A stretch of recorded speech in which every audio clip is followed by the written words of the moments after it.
Due to the sudden ringing of the bell, I jumped and pulled the trigger. My wife rushed into the living room. The lights came on. The man on the couch had a bullet in his eye. My hands were still shaking. The sheriff arrived at the scene. He patted my shoulder and said, "Don't worry. This thief was already wanted. It was self-defense." But I still had to go to the station for paperwork, sitting in the police car.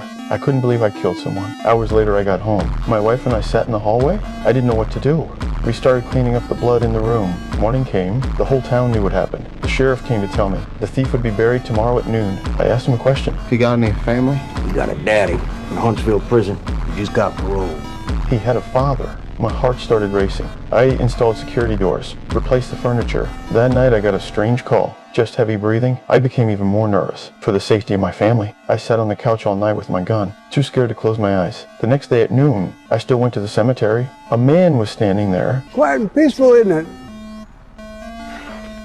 I was certain he was the thief's father who just got out of prison. He said he saw our family photo in the newspaper. Your boy, he looks a whole lot like you, doesn't he?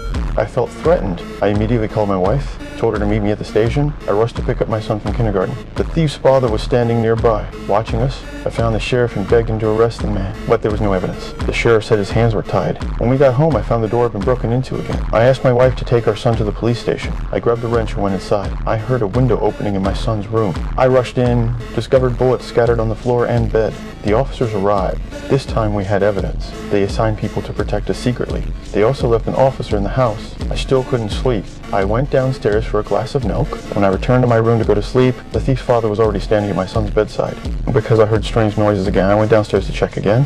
The attic entrance was open. Kevin? He's in the fucking house! He's in the goddamn house!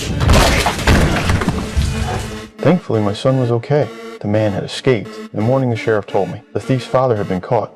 We were safe. I drove to the station happily to sign papers. Suddenly, I saw a wanted poster on the bulletin board. But I was certain the man in the photo wasn't the one I shot. I confronted the sheriff. He said I was remembering wrong. I look at pictures of faces all day. That is not the guy.